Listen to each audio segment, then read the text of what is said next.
our headlines on this Wednesday afternoon, May 8th. Delegates from Israel and Hamas are in Egypt to hammer out the terms of another ceasefire deal following the mixed response to an earlier proposal, which Israeli Prime Minister Benjamin Netanyahu claimed endangered the security of his people.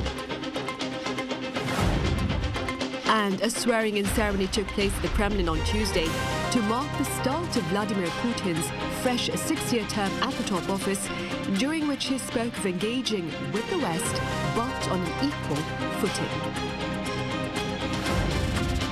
Back on the local front, the value of Korea's car exports hit $6.8 billion in April, up over 10% on year, amid greater demand for green cars and SUVs in North America. As pledged earlier, Israel is taking part in further talks over in Egypt regarding a possible truce with Hamas after rejecting an earlier proposal that the latter had accepted. Our Kim Bo-kyung starts us off. Calling it far from meeting its demands, Israel has not accepted a ceasefire deal proposed by Egypt and Qatar, which Hamas has agreed to. In a statement on Tuesday, Israeli Prime Minister Benjamin Netanyahu said that the latest truce proposal from Hamas was designed to torpedo the entry of Israeli forces into Rafah, which did not happen. While saying it is necessary to put military pressure on Hamas for the return of its own hostages, he firmly stated that Israel would not accept a proposal that endangers its own people's security. Israel cannot accept a proposal that endangers the security of our citizens and the future of our country. Therefore, I've instructed the labour ranks that went to Cairo continue to stand firm on the conditions necessary for the release of our hostages, continue to stand firm on the essential requirements for guaranteeing Israel's security. Netanyahu's words come after Hamas declared on Monday evening that it has agreed to a ceasefire deal. Meanwhile, Israel have pushed on with their military operations in Rafah, seizing control of the Gaza side of the Rafah border crossing on Tuesday morning.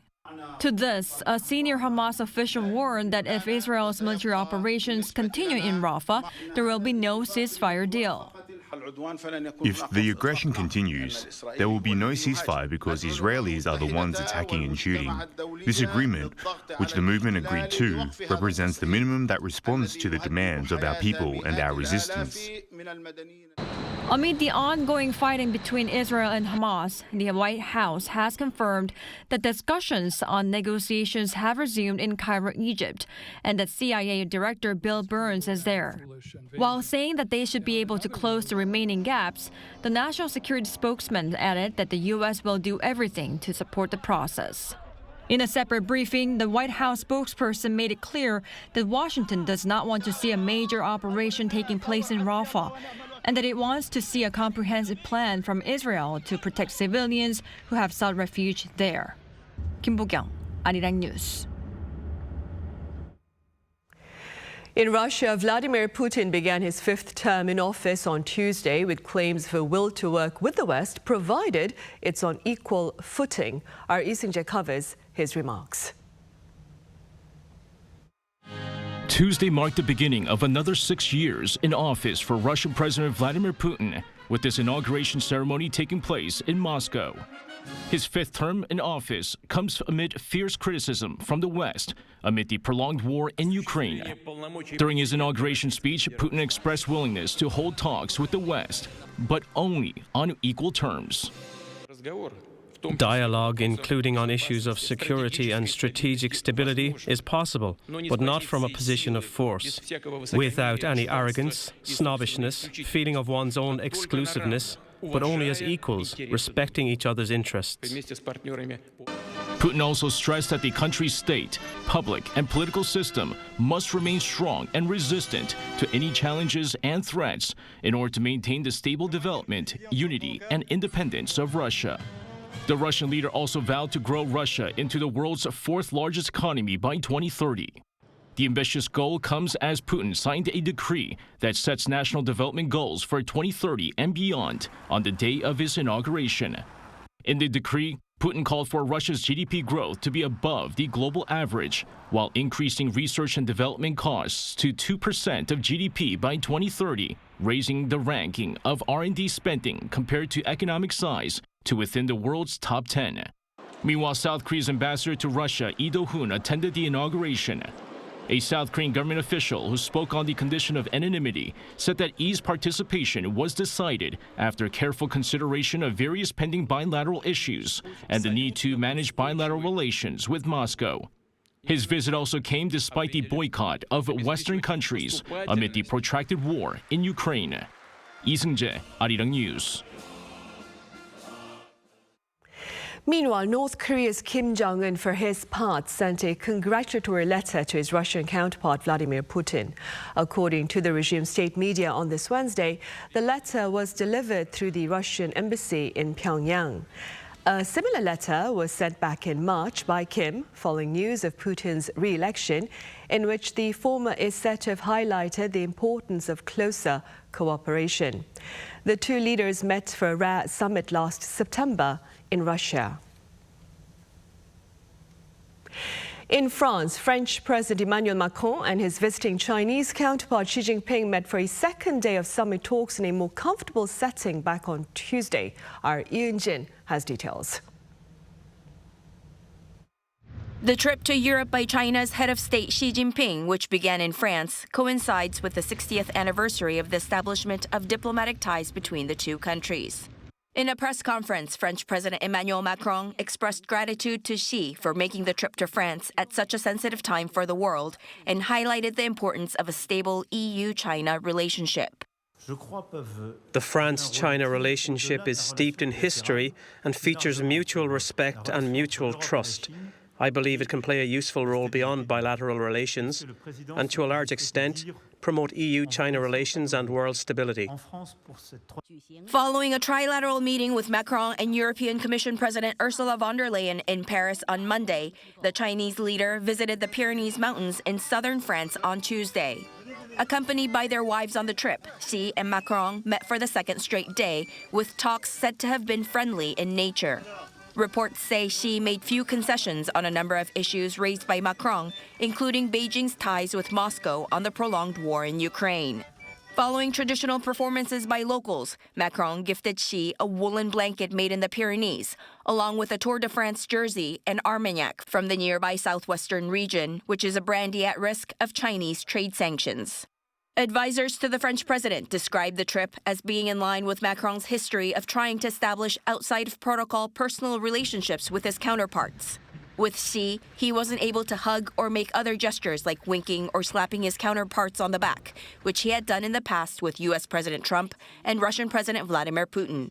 France was the first leg of the Chinese president's three-nation European tour from May 5th to 10th. Xi arrived in Serbia on Tuesday to continue a trip that is seen as an attempt to split U.S.-led anti-China initiatives in Europe. Next up on Xi's European tour is a trip to Hungary. For both Serbia and Hungary, China is the largest trading partner outside the European Union. Yun-jin, Arirang News. And speculation is mounting about a possible trip to China by Foreign Minister Cho Tae-yul next week ahead of a regional trilateral summit here in capital Seoul later this month. Our Foreign Affairs correspondent Bae Eun-ji reports. Foreign Minister Cho Tae-yul is reportedly set to visit Beijing next week as South Korea seeks to mend relations with China before the country's leaders meet for a trilateral summit in Seoul. South Korean media reported Tuesday that his trip will take place sometime around May 13th. The Foreign Ministry has yet to confirm but did not deny that his visit will take place soon. South Korea and China have been communicating closely based on a mutual understanding of the importance of high-level talks. We are in the final stages of talks regarding Minister Cho Tae-yul's visit to China. This is Cho's first visit to China since he took office in January. It's also the first visit to Beijing by a South Korean foreign minister in more than 6 years. Cho is set to hold talks with his Chinese counterpart Wang Yi and discuss a wide range of bilateral and global matters, including security issues such as asking for China's constructive role in countering North Korea's nuclear missile threats, as well as economic issues. The top diplomat's visit comes ahead of the trilateral summit between the leaders of South Korea, Japan, and China that will likely take place later this month in Seoul. Seoul's foreign ministry earlier said South Korea is in final consultations with Beijing and Tokyo to hold the upcoming summit on May 26th and 27th. If it takes place this month, this will be the first time in almost 4.5 years since the meeting last took place in Cheongdu in December 2019. Relations between Seoul and Beijing have been strained over the issue of China forcibly sending back North Korean defectors. Recently, the Chinese government reportedly sent back a large number of escapees to North Korea, with human rights groups in South Korea saying that China repatriated at least 260 of them in late April. All eyes are now on whether Cho's visit to Beijing could help stabilize ties between the two countries. 배은지, Arirang News.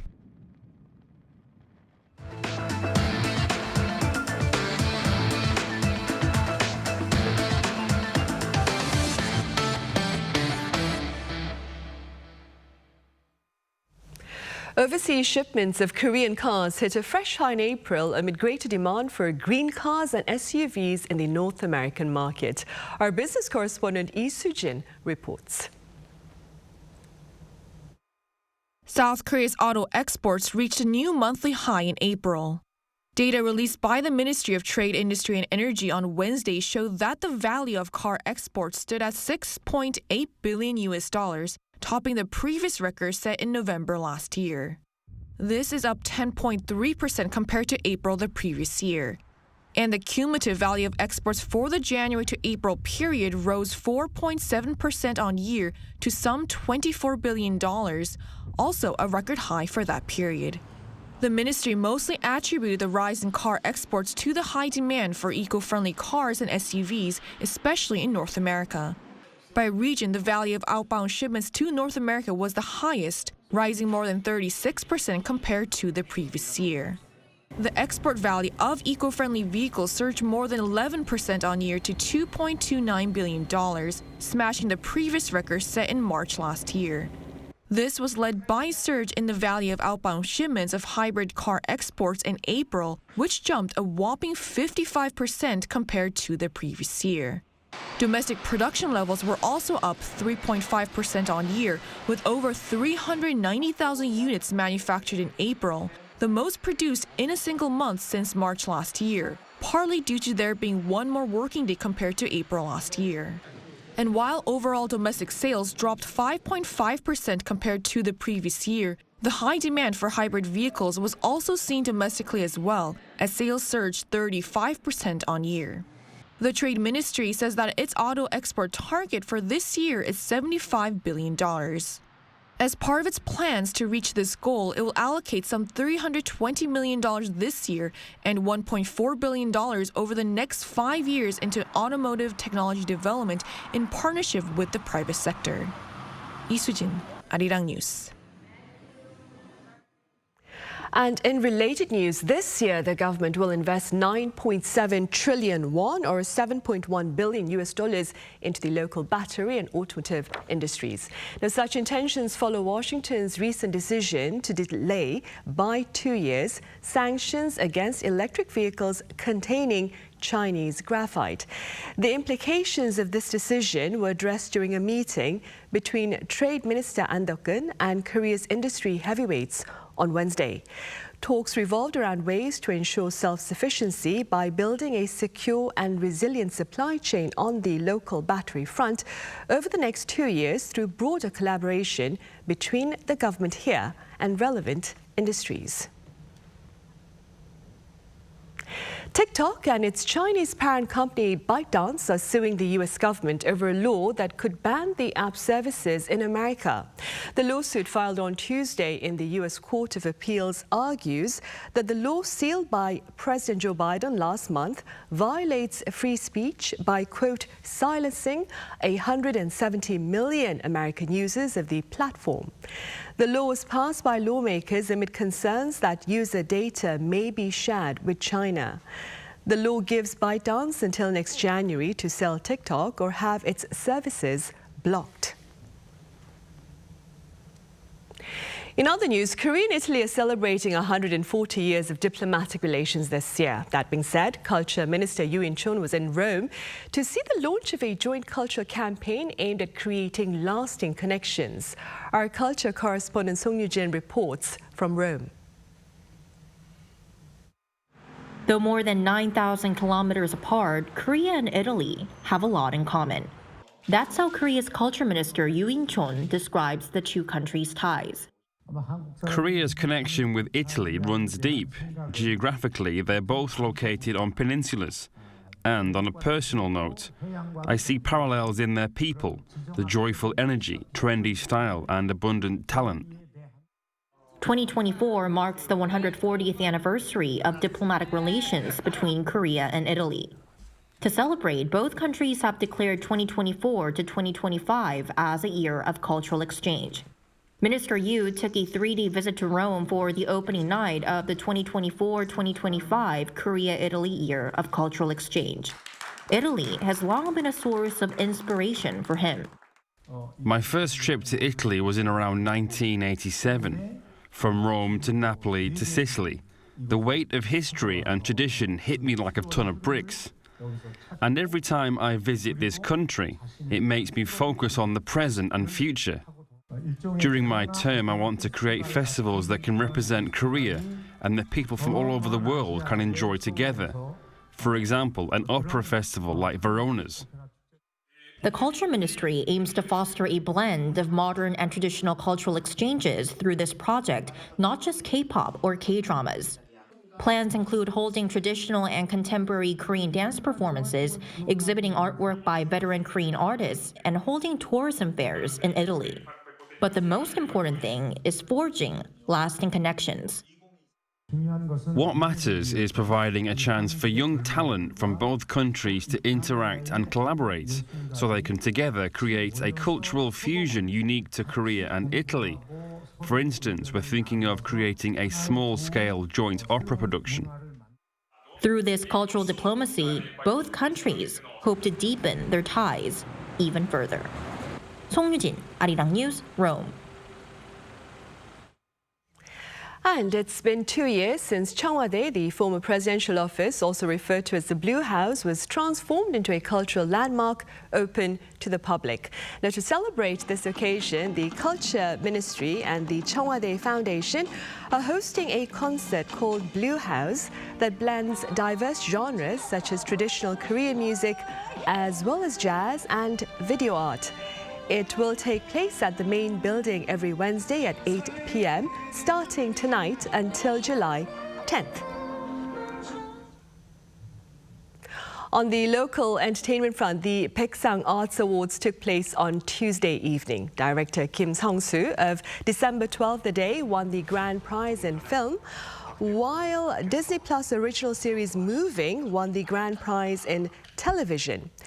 The movie December 12 The Day, based on the December 12 military coup in 1979, attracted around 13 million viewers last year. Moving is a fantasy drama based on a webtoon and is the second series from a streaming platform to win the award following Netflix's Squid Game, that is, in the year 2022.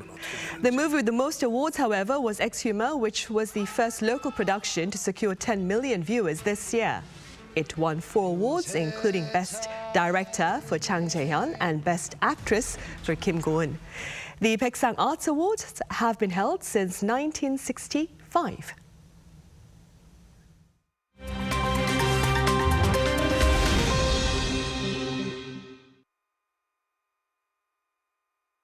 Let's take a look at the latest news in the world now. In the United States, there were some heated exchanges on the 13th day of former U.S. President Donald Trump's hush money trial involving one of the case's central figures, adult film actress Stormy Daniels. Daniels, who alleges she was paid $130,000 US to remain quiet about a sexual encounter with the former president, was on the witness stand and was given a difficult time by the defense, who accused her of extortion. Daniels repeatedly denied the claims, and voices were raised during the cross-examination. Earlier, while being questioned by the prosecution, Daniels gave details of the alleged encounter in a Lake Tahoe hotel in 2006, including a reference to the silk pajamas worn by Trump. Trump is facing 34 felony counts of falsifying business records as part of a scheme to suppress negative stories that could have influenced his presidential campaign. The trial is set to resume Thursday when Trump's defense team will continue cross-examining Daniels. India, the world's most populous nation, is in the third phase of its seven-phase general election that began on April 19th. Prime Minister Narendra Modi and Union Home Minister Amit Shah were among the voters on Tuesday. Voting for the third phase of elections started at 7 a.m. in 93 constituencies, spread across 11 states and union territories. However, there were reports of sporadic incidents of violence in 4 constituencies. The third phase of the elections for the Lok Sabha, India's lower house, has over 1,300 candidates in the fray, including around 120 women. Multinational tech giant Apple on Tuesday unveiled its latest OLED screens for its high-end iPad Pro models, including the iPad Air and iPad Pro tablets. Apple CEO Tim Cook said it marked the biggest day for iPad since its introduction. It's also the first time Apple has released new iPad models since 2022, the longest gap between updates since the product was launched in 2011. The iPad Pro, Apple's top-of-the-range tablet, will be available in 2 sizes, an 11-inch model and a 13-inch model, and is reportedly thinner than previous models, measuring only 5.1 millimeters in thickness. In Canada, police say a security guard at rapper Drake's Toronto mansion was shot and seriously wounded in the early hours of Tuesday morning. Authorities say shots were fired from a vehicle before suspects fled the scene. It has not been confirmed whether the 5-time Grammy Award winner was at home during the incident. Drake and U.S. rapper Lamar have been involved in an escalating war of words, with each releasing tracks dissing the other. But police said the motive behind the shooting, as well as the details of the shooter or the vehicle, are not yet known. Choi Ji-hee, Arirang News.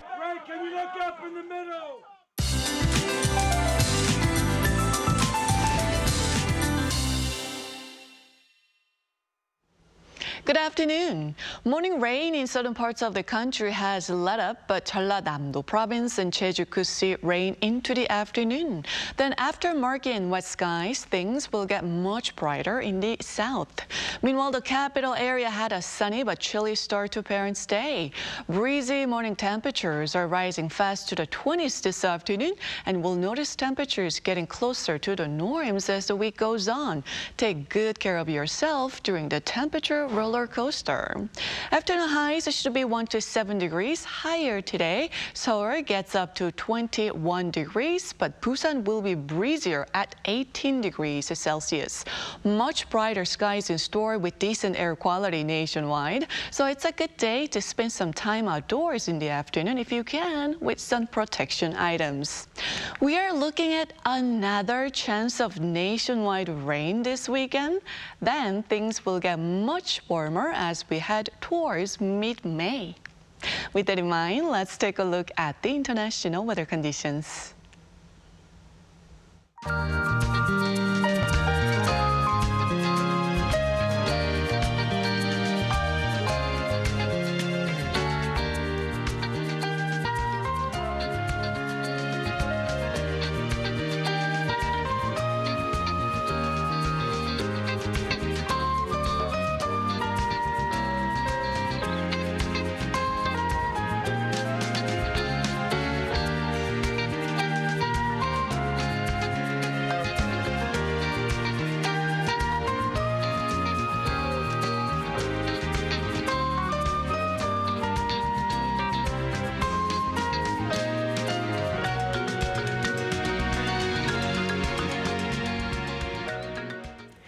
Right, and that ends our Wednesday afternoon newscast. Thank you for watching. Do stay for our panel session coming up next.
없어져도 괜찮아 여기서 말하고 싶을 거야.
Lotte takes a new leap beyond its boundaries. Our change will lead to better lives for all. New Lotte, the power of a better world. New today, better tomorrow. Lotte.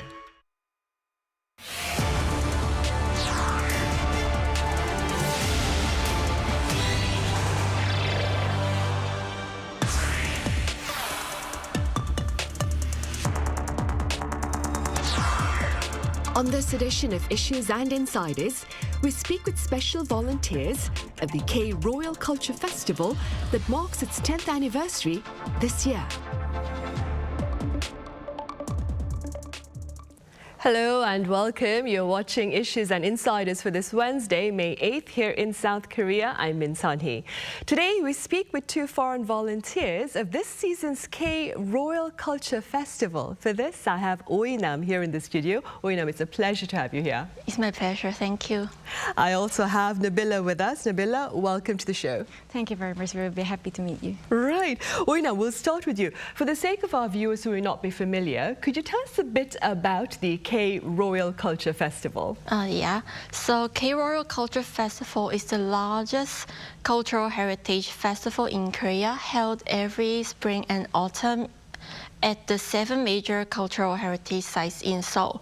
So the locations which have the history of Joseon and the Korean Empire are the 5 main palaces, namely Gyeongbokgung Palace, Changdeokgung Palace, Changgyeonggung Palace, Doksugung Palace, and Gyeonghigong Palace, and also the Jongmyo Shrine and Sajikdan Altar. And the festival offers a wide range of cultural and artistic programs such as performances, exhibitions, experiences, and ritual reenactments for both Koreans and foreigners to meet palaces today. Right, I see. And before we commence any further, Nabila, perhaps you could tell us a bit about the traditional attire that you are currently wearing. Okay, so this attire is actually taken as a motif from the traditional attire worn by the royal painter back in the Joseon dynasty. So it is called a 도화서 화원복. So this attire is actually, as I said before, is taken as a motif and is made for the royal festival mascot, which is Kungi. So before, if I could say, the Kungi actually carries a meaning of the people who is the closest to the palace. So this outfit, if you can see, so it actually consists of the inside, top and bottom, and they also have a 행전, and then this is the blue 청창이 한복, and then we have this ok색 괴자, and we have this apeti, and this is the Jongun, and also here there's a 팔도시 over here. So it's very interesting clip. Right, it really is. Now, Oinam, I understand that this year is your 2nd year as a Kungi Tungi volunteer. What has the experience been like, and how did it start? How did you start volunteering as a Kungi Tungi? So actually, I have lived in Korea for 7 years, so I have a really deep understanding of Korean culture. So it makes me want to help those who are not yet get into Korean the society or don't have enough understanding of Korean culture. So at first, usually we just bring them to the palaces. So it makes me, I have visited the palaces for like 1,000 times, but I was always a visitor to the palace. And at that time, I saw the application form of Kungi Tungi, and I just applied it without hesitation, because I think that visiting the palace and being a part of the palace are totally different experiences. So I hope that I can experience the charm of the palace from another perspective through these events. And I'm lucky enough work as Kungi Tungi last year. And last year, I work in the team of concessions, which we use Polaroid cameras to take photos of visitors. And it's very funny that because we are in the Hwawon uniform, they want to take photos with us too. So it's really, I still remember that I stand in front of Gyeonghil at Gyeongbokgung Palace, and people lining up to take photos with us. So I have been there for like an hour. So it was really memorable. So because of these unique experiences, I am still close with my members, and we still hang out together. And actually, a few of them joined as Kungi Tungi this time again. So I would say it was a wonderful experience, and it's protecting me to participate again. Right, I see. Nabila, I understand that there are a total of 100 Kungi Tungi volunteers for the festival. How many of them are foreigners, and could you tell us a bit more about how they're selected? Okay, so as I heard that this time for this 2024 Pom Kungi Royal Festival, so this is the biggest skill that I heard. So among of this 100, so 80 of them are Korean and 20 of them are foreigners. So among these foreigners, firstly, the main requirement that we would have is we need to have a fluency in Korean. So that would be the first one. And other than that, same as other Korean participants, during the given time, we would have to submit our application. So in the application, we would have to firstly, of course, write in our motivation to apply. What would make us want to apply here? And also we had to write things like, what do we want to do if we will be selected as a Kungi Tungi? So those kind of factors that will be used to select as a foreign Kungi Tungi with this time. And And staying with the subject of selection, yes. Did you do anything to try to raise your chances of being selected? Okay, so when I heard there were only about 20 foreign participants, that's actually a very small numbers. It really is. So I was very nervous of not getting selected. So at first I appealed with my diversity of language. So at first I'm speaking English, right? I could speak English. Aside from that, I can speak Malay language. So because I came from Malaysia, so and Malay language is also similar to Indonesian language. So that would also be very helpful to other Indonesian visitors that will come. And aside from the Korean, English, and Malay language, so I actually speak a basic Japanese language. So I actually put that as one of the point. And aside from that, at the point where we had to, appeal what we want to do there. So I actually given some of my ideas of what I could add into the program at that time. So I think that would actually help me. Give us an example of one idea that you suggested. So at that time, I think I gave an idea about, for example, making an experience activity like making a traditional craft or something like during the program. Right, I see. And Oinam, this is an impromptu question. What did you do to try to appeal to be selected as a Kungi Dungi? Oh. Did you also make a suggestion for crafts or cooking? I can't remember. I think language is the most important thing. Because you've been here for 7 years, I'm assuming your Korean is also quite good. Yeah. Right. Yes. Oina, what were your duties, specifically speaking, as a Kungi Dungi volunteer this time around? So actually we have team duties and individual duties. How many teams are they? There are total 10 teams this time. So 5 working in Deoksugung and 5 in Sangyeonggung. I see. And what were your duties? So for the team duties, I participate as the team Kun quiz. So we give quizzes related to palaces to visitors. We prepared lots of different kinds of quizzes, so maybe easier one for children and foreigners, and the more challenging ones for Koreans. Yeah. And do you give them prizes for? Yeah. If they answer a certain number of the questions correctly, we will give them small prizes. And what's the prize that they get? There's a lot. Maybe a little notebook, or like the phone. They have a phone carrier or click top. Okay. We stick on the phone, or a fan. Because it's hot. Of course, of course.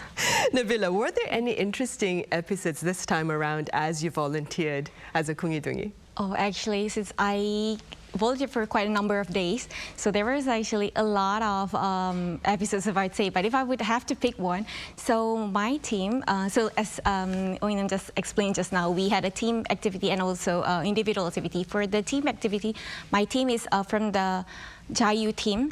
So for the team, we had to prepare what kind of project, what kind of program do we want, we have to propose. So we proposed making a hoppe, which is an identification card of the Joseon dynasty, making it, and also a secret letter given to the Taeanjeok.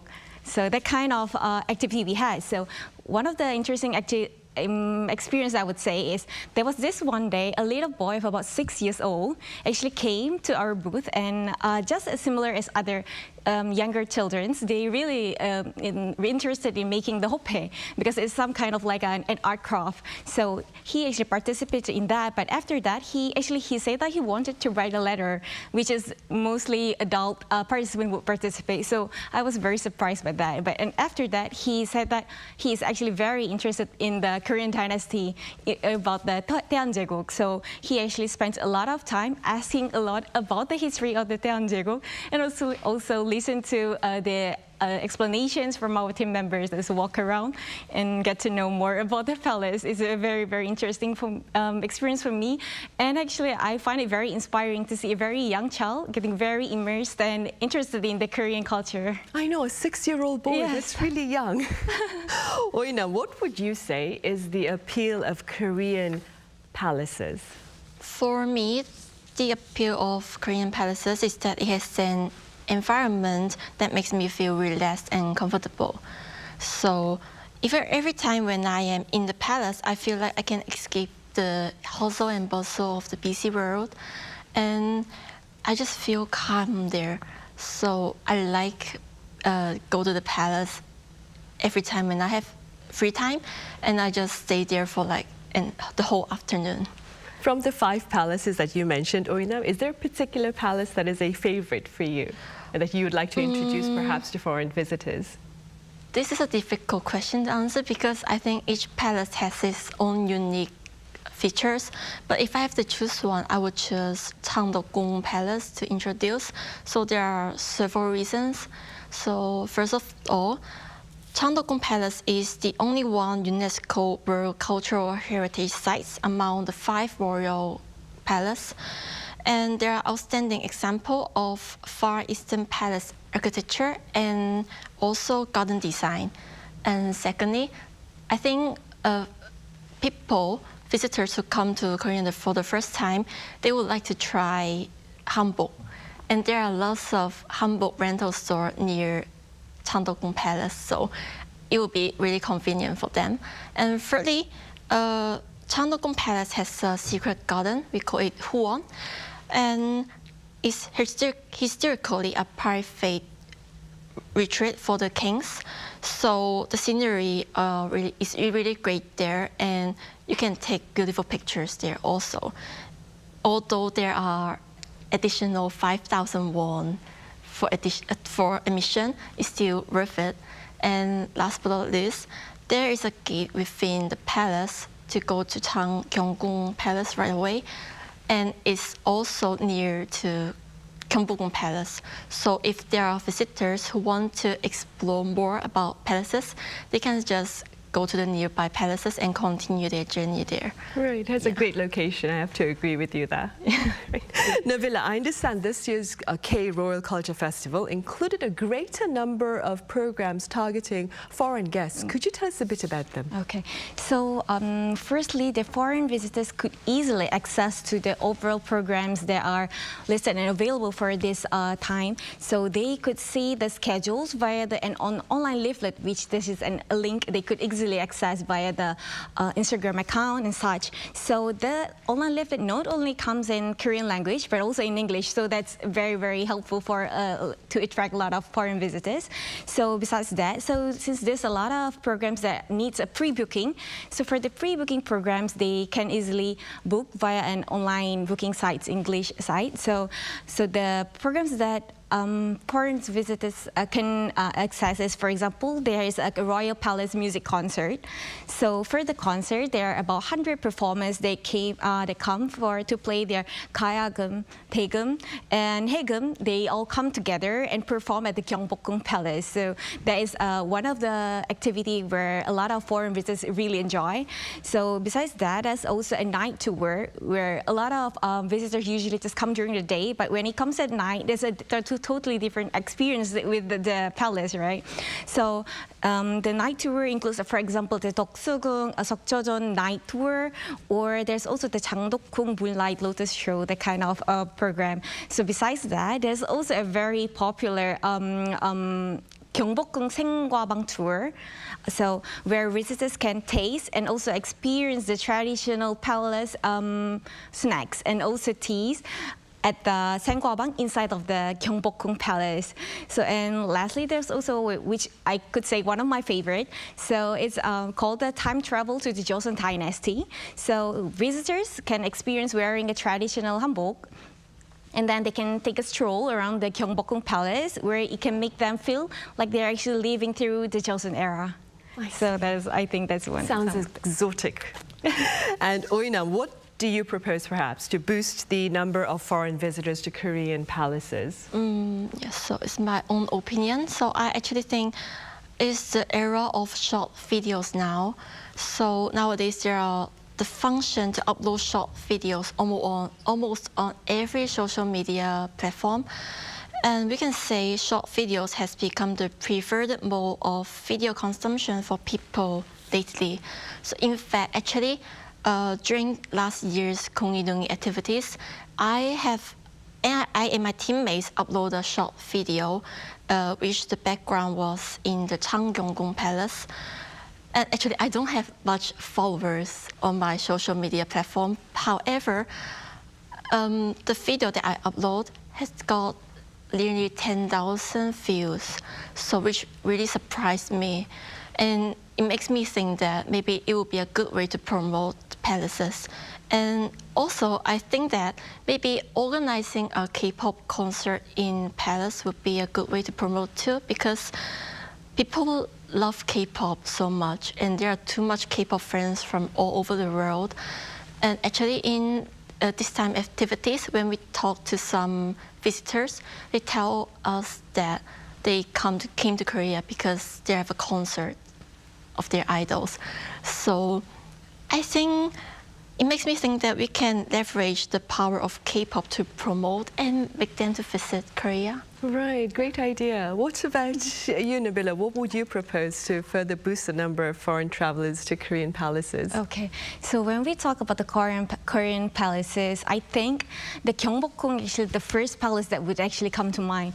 But if I would say that the other palaces is also very, very interesting, and it's actually quite, how to say, I feel like they're missing on other beautiful palaces as well. So actually, for me, it's the first time for me to come to Doksugung as well. So if I would like to say that for other palaces that maybe had a lesser foreign tourists, so they maybe could start making activities that are more interactive, if I would say, interactive programs where, for example, making something or making them able to enjoy the palace inside of just using their eyes and view, where they can actually use their hands and actually literally participate in something. Like, for example, experience programs, like wearing the traditional clothing while strolling across the palace, or maybe tasting something, baking something. So I think that kind of interactive programs would actually make them more immersed in the Korean traditional culture and also palace. And of course, by saying that, not to forget a lot of English-friendly accompanied instructions would be very important as well. And besides that, if I would have to say, the Royal Festival is actually a very powerful event, because throughout my days of volunteering, I have actually seen a lot of visitors, foreign visitors, that came with a very curious mind and asking us a lot of questions. And after they actually participate in our activities, they actually left with a very happy faces and very satisfied faces. So I think that's a very, very interesting program. Yeah. Right, all thanks to your volunteering, of course. And Oinam, your work as a volunteer for the spring edition of the K-Royal Culture Festival is over, and the Autumn Festival will be opening later this year, right? Will you be volunteering again as a Kungi? Yeah, actually I wanted, because I think Kungi is really a good program to join. I gained lots of valuable experience from the program, so I hope to participate again. In the Autumn Festival. Right, we'll keep our fingers crossed for that. And apart from that, then, what are the rest of your plans for this year? So, actually, I'm currently pursuing my master's degrees in East Asian cultural industry. So, it's my first semester in graduate school. So, I'm paying effort to gain knowledge about my major.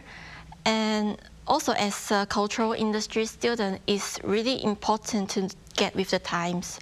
So I'm planning to use my leisure time to watch more K-dramas, K-webtoons, K-movies, or even visit festivals to know how the industry are changing, and also help me to establish my final research direction. And yeah, and also, as I just said before, I hope to join Kungi again at the Autumn Festival. Right, for sure. And Nabila, what are your plans for the rest of this year here? Currently, I'm attending a graduate school as well. So I hope to graduate this year. I really wish to graduate this year with flying colors. And hopefully, by graduating, I hope to be employed. If it's to be employed in this year. So to achieve my goal, these two biggest goals, so I plan not to only be focused in my studies, in my research, but I hope to also actually join a lot of external events, not only in the school, but also outside, like for example, this Kungi volunteer activities, because by doing so, I can meet a lot of more Korean friends, Korean people, and by doing so, it actually expands my vision, expands my understanding and thinking about the Korean culture. Besides that, it's also improved my Korean language, if I would say. And this, by having this opportunity to actually mingle with a lot of other people, not only Korean, but of course other people from other countries as well, it actually gives me a lot of memorable experience in Korea while living here, not only just in school, but of course other experiences. So by doing so, I think that it actually improves me not only as a academically, but also as a person. I think that would be my biggest plan for this year. All right, and best of luck with those plans then. Thank you very much. All right, Amila, thank you so much for your time and your thoughts today. Thank you very much. And Oina, thank you very much for your time. Thank you. Right, well, on that note, we end Wednesday's edition of Issues and Insiders. Thank you for watching. Be sure to join us again same time tomorrow.